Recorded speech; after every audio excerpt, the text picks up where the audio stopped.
Hi friends, in one of my last episodes, I suggested that we should all have a will because will is more convenient way how to shift our assets post death to our near ones and dear ones. I'm sure we all want to have a will at the right time, with the right thinking and with the right process. And having a will is to ensure that the near ones and dear ones do not fight for the money and their love and affair between each other do not diminish. Rather, the respect to the parents or respect to the elders should rather increase for a fair transmission of assets.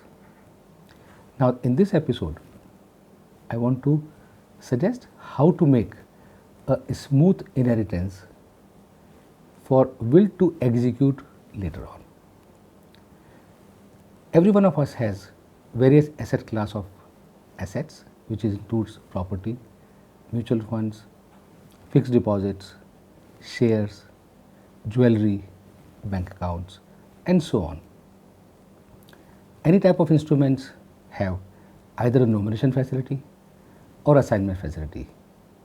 Some of the assets does not have either. Hence, each asset class is to be addressed separately.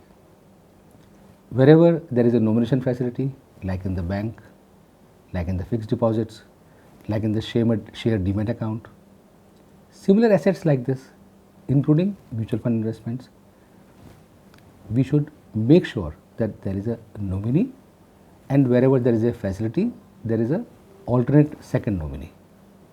By putting this, the transmission of asset post death becomes very simplistic, and executor of the will can then becomes a simpler part of execution. Wherever there is no nomination but there is assignment, like in a life insurance policy, you can nominate or you can assign.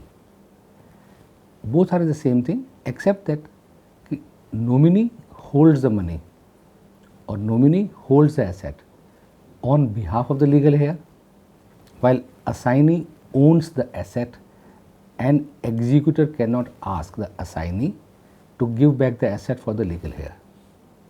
Hence, as an individual, when I want to will some asset to my next legal heir, I should only nominate, I should not assign. By assigning, I am extinguishing my rights on the asset. Now I come to the properties. Properties, if it's a part of the society, there I can nominate, and that's a simpler, because then by nomination my shares of that society gets transferred to the nominee, but still I need to do the mutation post death. These are the prerequisite of a simpler inheritance process, so that it goes easily, conveniently to the next generation, to the next legal heir. Now I'll cover, these were all prior to the death conditions which will be easier for you to manage, what the family should do in case of any mishap, whether suddenly or whether after a procured illness, what to do.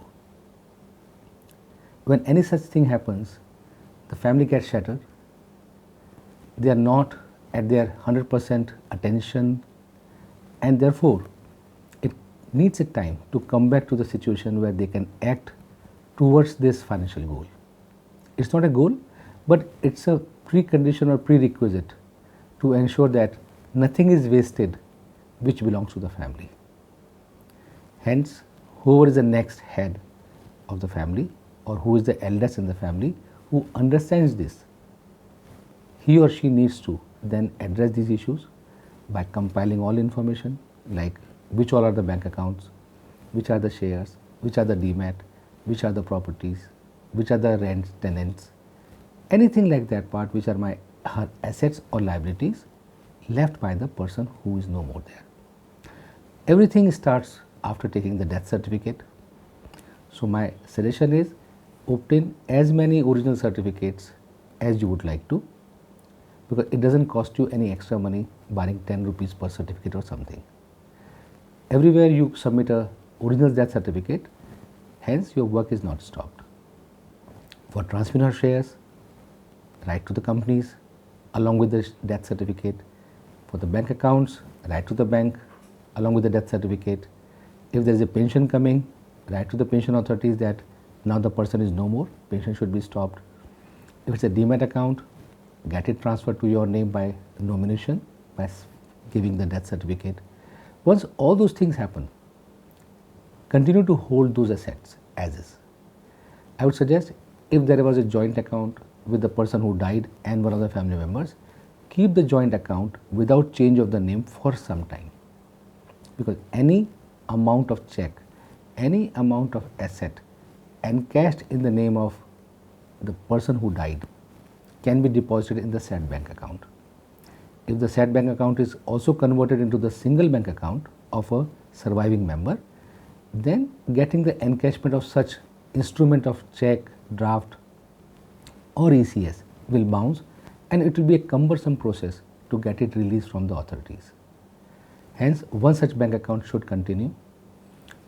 One should try as a legal heir or as an executor of the will to bring all the assets realization, including shares, bank deposits, bank saving account, post office account, shares proceeds, sale, mutual fund, into one joint account which is with the family member, so that even that collection of huge amount or a small amount, whatever it may be, does not create a problem for the tax angle also. It's easier to prove to any tax authority that this money came to me as an inheritance because of these inheritance instruments. I'm sure this topic is not so small or not so vast to understand. I wanted to explain in a simplification form for you to be prepared prior to death and post your death by your family members how to tackle this. Thank you, friend.